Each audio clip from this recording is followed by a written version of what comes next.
Zoti kryetari i Kuvendit, ju ndoshta nuk keni detyrimin për të thënë shqiptarëve pse u ndryshua qeveria këtë javë, por sigurisht keni detyrimin për të thënë kush ai që ka pasur kaq shumë humor edhe ka futur sot në rend ditës të ligjit që quhet për produktet kozmetike.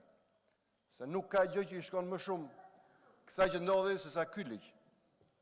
Se në fakt qeveria kështu është bërë si king galeri. Totalisht king galeri. Heq një klëft celulari me i ripore. Jep një rimel, merr i buskuq.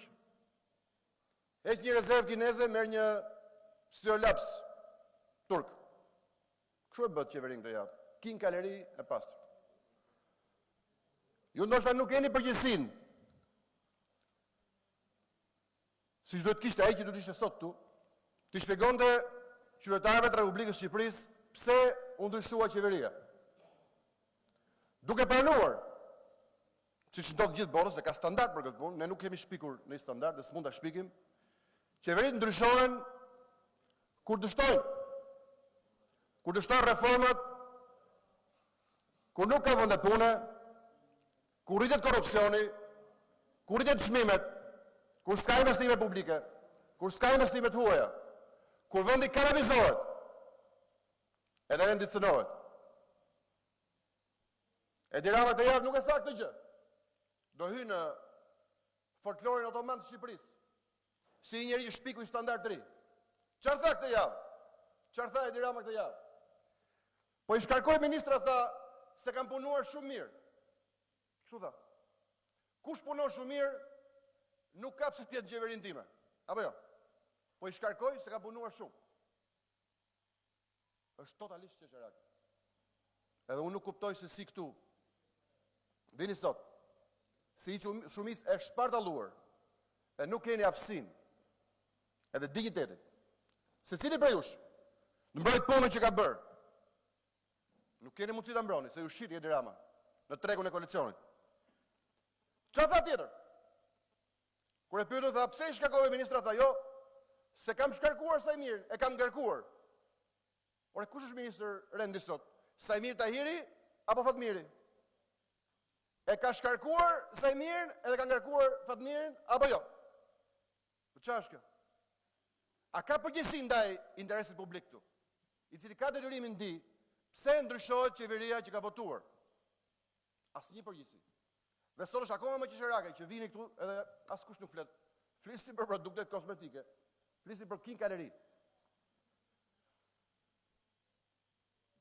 Kush është e vërteta në fakt? E vërteta është që qeveria ka falimentuar. E pa, nuk është vetëm kjo. Që rendi është totalisht i shpartalluar. Që vendi është kanabizuar. Që nuk ka vende pune. Që ka rënë cilësia e jetesës. Që nuk ka konsum. Që ekonomia kombëtare do të ishte rritur në 5-6% për 4 vjet, mezi ka kapur 3%. Që 200.000 shqiptarë kanë ikur nga Shqipëria, edhe 100.000 kanë humbur vendet e punës. Që kemi më pak investime të huaja se Bosnia për frym. Që kosta e shëndetit është rritur me 46%, më e shtrenjtë në rajon. Që mira student ngelen në shtator, në tetor, pa shkuar në universitet, për shkak të reformës të diskredituar në arsim. Çfarë tha kryeministri? Po i heq tha që të marrin pak vota. Një vit përpara, se duhet të kthehen mbrapa në kohë, të kujtoj çfarë kam thënë. Patëm një debat kur isha me ju fatkeqësisht. Shqipëria apo partia? Edhe u quat në radhë aty thatë partia para Shqipërisë. Këtë thatë. Partia para Shqipërisë. Këtë tha dhe Edi Rama këtë radhë. Partia është para Shqipërisë ta. Partia është para qeverisë. Interesi partijak është para interesit publik. Po i çoj ministrat marrin vota, se duke qenë ministra humbin vota. Se në fakt, nëse ka një të vërtetë thërë se kjo është. Duke qenë ministra i humbin votat. Jo si ministra mund të trokasin derë në derë ndoshta marrin një votë. Ja pra që u vërtetua që u thash. E keni interesin e partisë mbi interesin e Shqipërisë. E u quan me radhë. Ditmiri, Taulanti. Jo tham partia është e para. Po partia është e para. Partia doli e para, partia është mbi interesin publik. Asnjë skeç për fat keq. Ato më të bukurit e realizmit socialist nuk i afrohet skeçi që lutet të javë. Ajo që mendoj unë është në fakt nuk është faji i ministrave. Nuk është faji ministrave, këta nuk kanë pasur autonomi edhe pavarësi të marrin asnjë vendim gjatë këtyre viteve. Po pse kush bën përgjegjës Ilir Beqen për koncesionet? E din shumë mirë që është praktik dhe model pune e Edi Ramës. Kush përgjegjës për kanabizimin e Shqipërisë? Kush është përgjegjës për kanabizimin e Shqipërisë? Është Edi Rama, direkt, personalisht. E mbani mend 2 vjet përpara, 3 vjet përpara. Doli Koço nëpër Shqipëri e thoshte ta legalizojmë kanabisin. Nuk tha kryeministri i Shqipërisë asnjë fjalë se nuk mund legalizohet kanabisi, dhe kjo është arsyeja që nuk u demotivua dhe sot është mbjellë gjithë Shqipëria me kanabis, sepse u konsiderua si politikë shtetërore e inkurajuar nga shteti.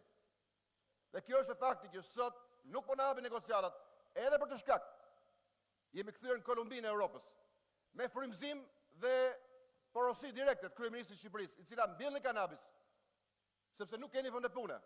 Mbjellni kanabis, ketë më shumë konsum, se konsumi ra. Mbjellni kanabis, si mos shkoni në Gjermani, se nuk keni punë. Mbjellni kanabis për të luftuar varfrinë, se jeni shumë të varfër, edhe shumë të mirë. Unë nuk kam mundësi të bëj asnjë reformë. Shkoni mbjellni kanabis në Brara. Është përgjegjës direkt. Absolutisht direkt. Po nuk është vetëm kaq.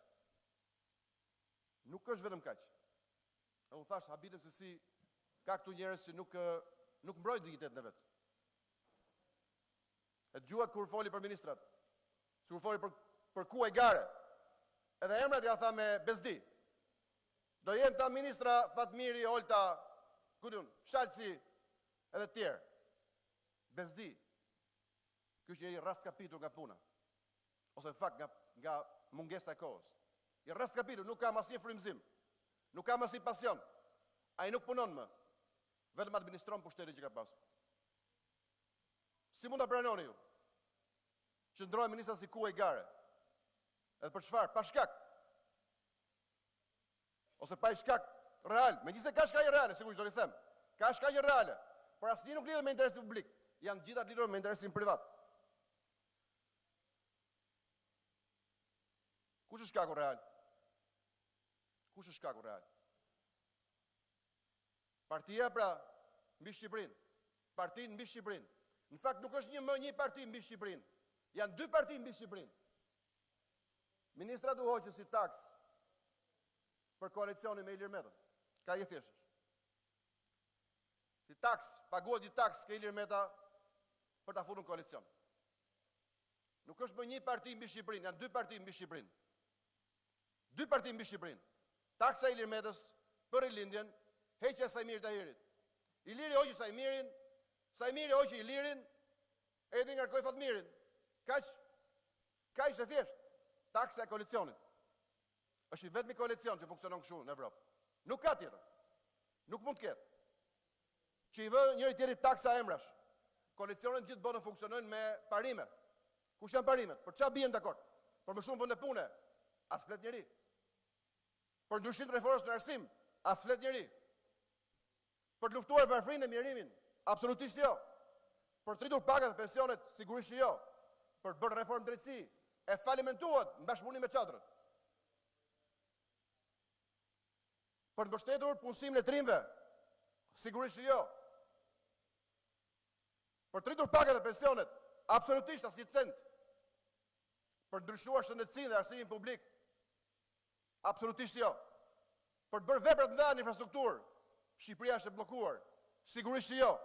Për të luftuar korrupsionin, jo. Për çfarë pra qëndron ky koalicion në këmbë? Për çfarë? Për të bërë galeri ministrash.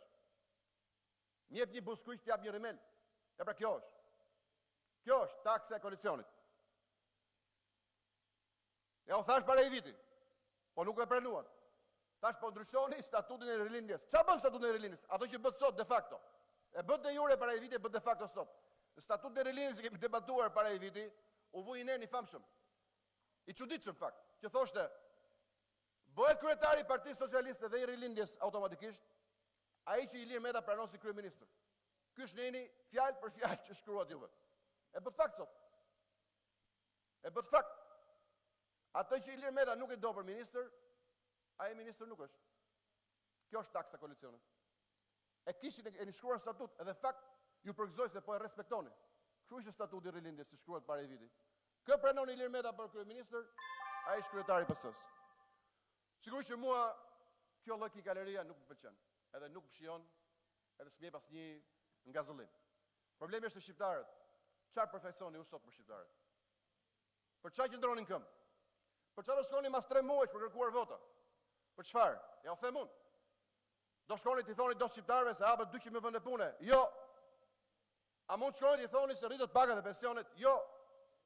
A mund shkoni t'i thoni se shporët Lazaratin, po nuk e lazaratizuat gjithë Shqipërinë? Jo. A mund t'i thoni dot se sa fëmijë keni futur në shkollë, edhe sa keni ulur nga kesa financiare për familje që shkojnë fëmijë të shkollë? Jo, ja keni rritur. A mundi doni thoni dot një shqiptari se nuk i keni rritur kostën e shëndetit? Jo, e keni shtuar me 300 milionë euro, 46%. A mund burreni dot se keni përfituar investimet huaja? Jo, asgjë. I vetmi investim i madh që është janë paratë e zeza që do hidhin nëpër fushata. Sigurisht jo. Asnjë investim në 4 vjet. Është rritur kosto e jetesës? Po. Është rritur çmimi i naftës? Po. Është rritur energji elektrike? Po. Ja burgosur të varfrit që s'kan paguar? Po. I keni rënë qatë pasurve kur janë evazor? Jo. I keni mbështetur. Ky është bilanci i 4 vjetëve. Për çfarë shkonin të kërkoni vota në fushat? Jeni të raskapitur. Jeni të lodhur. Jeni pa frymëzim, pa pasion. Keni vetëm një qëllim. Do ja them kur është qëllimi. E tha Edi Rama një fjali të sinqertë të javë. I tha ministrave të vet, duhet fitojmë prapë zgjedhjet. Jo për të bërë një punë Shqipërisë, për të mbrojtur nga akmarrja e prokurorëve. Kjo është fatale. Këtë tha apo jo? Hajde marrim pushtet që të mbrojemi, pra të kemi imunitet.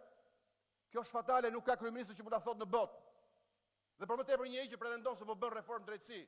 Hajde mbrojemi as do na arrestojnë. Kush e thotë? Vetëm njëri e tha, Edi Rama. Për çfarë do të mbrohen? Për ngarkesën që ka marrë në 4 vjet. Për abuzimet që janë bërë në 4 vjet. A ka një qeveri në botë që thotë, hajde mbrojemi, fitojmë zgjedhjet dhe të mbrojemi. Kjo i ka vrarë zgjedhjet. Sa ai që do të mbrohet, ai mund vjedhi votat. Ai mund prekin zgjedhjet. Ai mund i blej votat. Dhe kjo ka për të ndodhur. Mendim në çadër sigurisht, se nuk jeni vetëm. Është një tripolaritet killerash në Shqipëri. Që po e vrasin këtë ngrehin. Ai tipi që është në çadër thot Republika e Re. Në fakt është një nga rojet e Republikës vjetër ai. Ai është një nga rojet e Republikës vjetër, e cila po shëmbet. Ju kam thënë shpartallim të mbar. Në fakt po e bëni për ditë. Edhe me rokatën që bën këtë javë, duke ndruar King Kalerin nga rezerva kineze në Stiolapsin turk. E bën dhe këtë javë. Do shkoni kërkoni vota. Ta di shqiptarët. A di shqiptarët llogarinë e këtyre 25 vjetëve, po ja them unë.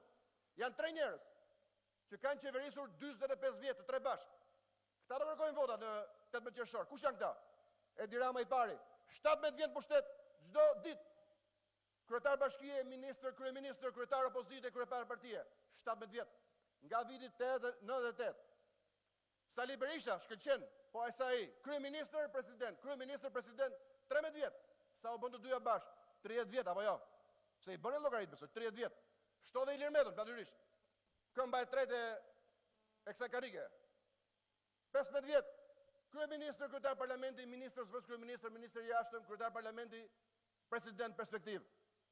45 vjet të 3 bashkë, 17, 13, 15. Po çfarë duan me këta njerëz? 45 vjet ishte Enveri. 45 vjet ishte Enveri, 45 vjet kanë qeverisur këta 3. Edhe çfarë bilanci kanë? Rënim. 1,5 milion njerëz janë zbuar nga Shqipëria se s'kishin punë. Është vendi me fuqinë punëtore më të degraduar. Është vendi që paguan më pak stërvet e vet, 150.000 lekë muaj. Është vendi që ka qindra mijëra njerëz në papunësi që jetojnë me 400 lekë vetra në ditë.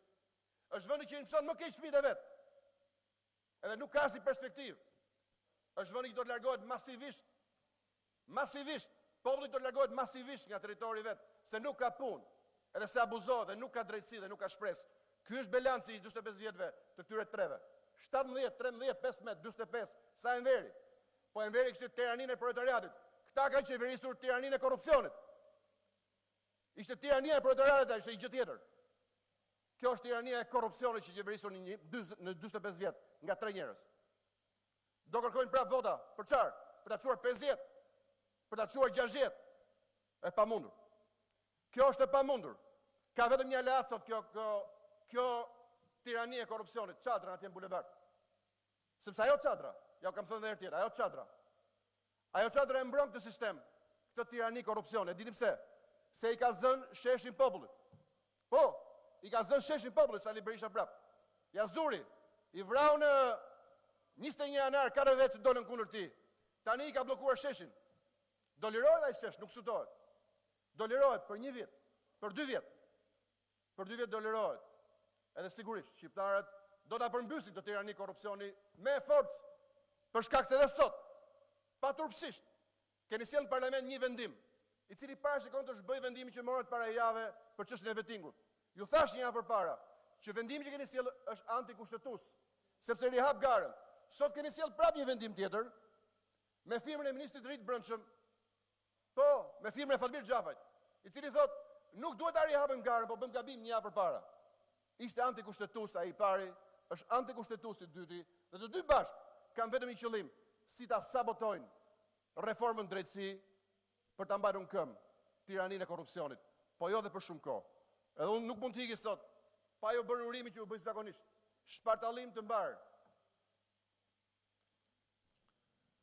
Faleminderit për këtë fjalim historik. Dhe me qëse të gjumi fjalim historik, unë përmënda më shumë se gjithë politikanët e vjetër nga i politikan i ri, i sa po ardhur nga në një planet tjetër.